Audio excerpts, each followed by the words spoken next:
What's up, fight fans? This is Kurt DeVille with Counterpunch Boxing News, and I have some new news concerning Anthony Joshua. Anthony Joshua is just in a recent interview, which is a pretty lengthy one, so I'm going to break it down in videos and spots.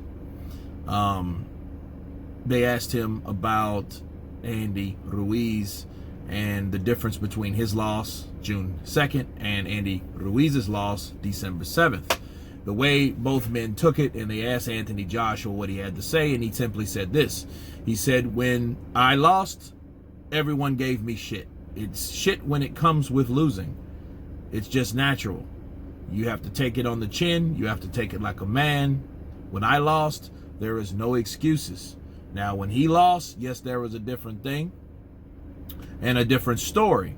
So when he was asked, of course, you have to ask Anthony Joshua for possible insults, which you still might not get, but you have to instigate a little bit, right? So Kugan Cassius, he was like, well, you know, what do you think about the excuses? You know, he said, well, this is how Joshua explained it.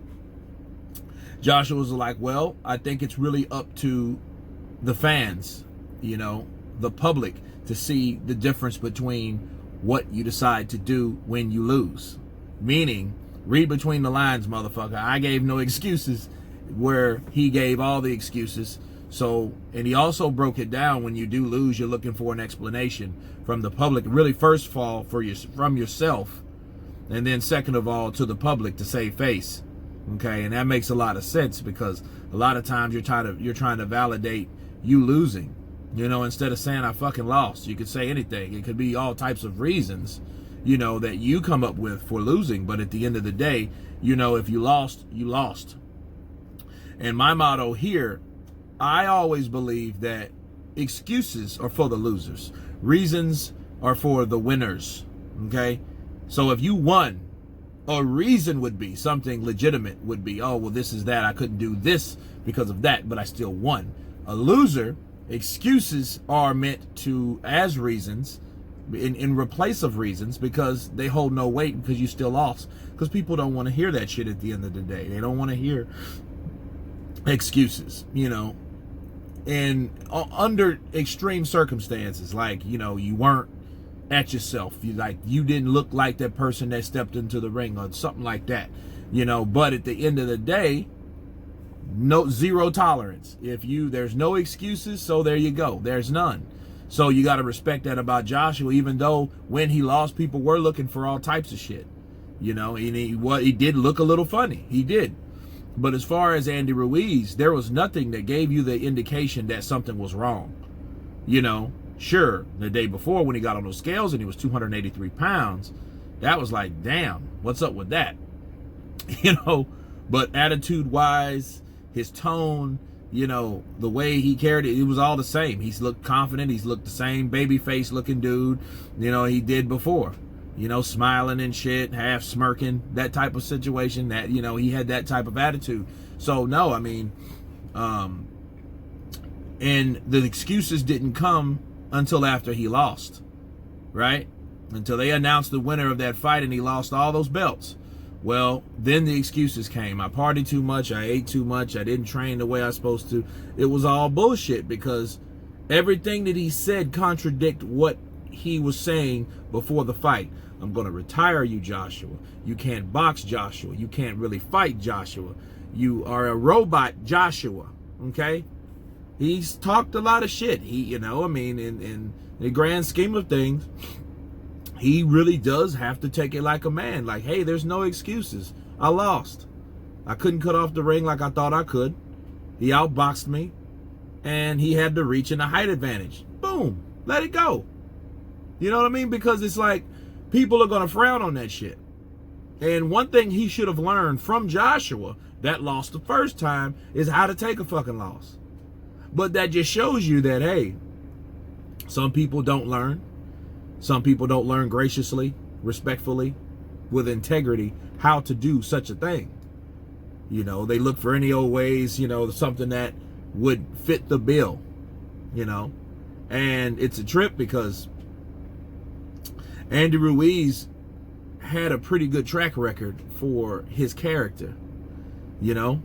So that strikes his character a bit, because he could have said the things I just mentioned. He could have, just, hey, took it on the chin, take it like a man.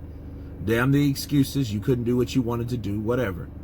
Yeah, he was fat as shit, but hey, and in that case, my thing is, he shouldn't have talked up so much shit if he knew, which he did know, obviously, that he could possibly lose. I think Andy thought that it was so easy to do it last time, and it really was easy. He hit Anthony Joshua when Joshua was welling on him, leaving himself wide open. He caught that boy on the side of the head. Boom! Caught Joshua. The whole mainframe it shocked everything. Right? Now, the second go around, Ruiz wasn't even worried. Therefore, he wasn't training. He was talking a good game. So he was doing some pretty good PR work through his trainer and, through other people that sparred with him and all that shit. And then back to them. Of course, we know now, the guy said he looked good in training. Now, the media workout, he looked really good. So I'm like really impressed, because he was putting them damn combinations together, but he did not remember the muscle memory and the tempo behind the combos. So they were off. And I did look at that like, why the hell does he know what Robles is doing? It's almost like he's just got in there with Robles. He should know those damn combos. Come on. Double jab, right hand, left hook, or whatever it is. You know what I mean? And he didn't know that. So that was an indication that, like, okay, well, maybe he hasn't got down the combos that he's been working on for an extended amount of time. And that's what makes it worse, because the whole narrative was, if Andy could do this shit in 5 weeks, imagine what he can do in 12 weeks. Remember that? So that's things that we have to put in consideration. And then he gets in the ring, or he gets to the weighing scales like fucking Mojo, Jabba the Hutt. Like, what the fuck? And people are like, okay, what happened to, and then that tells you, like, well, what happened to him? You know what I mean? So it's all bizarre. It's really some bizarre stuff that went on. But Andy Ruiz, he was sure that he had the number of Anthony Joshua, and whatever Anthony Joshua did, it didn't matter once he hit him. And he said everybody had a plan until he hits in the face, because he adopted Mike Tyson's words, right? And boom. That's all his game plan was. I'm going to hit Anthony Joshua with the left hook. He's going to crumble like he did last time. Bottom line. So I don't need much to do whatever. So meanwhile, I'm going to party. I'm going to do whatever I want to do, because I'm rich. And I'm the unified first Mexican heavyweight champion of the world. I'm rich, bitch. And he was like, I'm fucking rich. I would love to be a fly on the wall to hear Andy Ruiz boast after he knocked down Anthony Joshua when they stopped Joshua.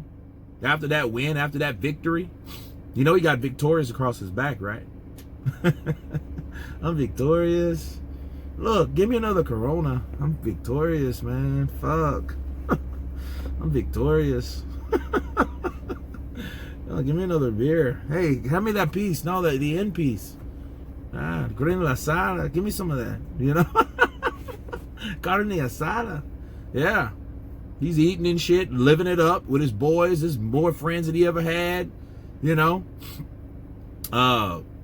there you go. I mean, that's what happened to Andy Ruiz. But again, he needs to learn how to take defeat, and that's one lesson that he should have learned. I hope he learns it one day, and you guys tell me what you think of Andy, or should I say Anthony Joshua's comments towards Andy Ruiz. Of course, please subscribe, and you guys been Counterpunch. Peace.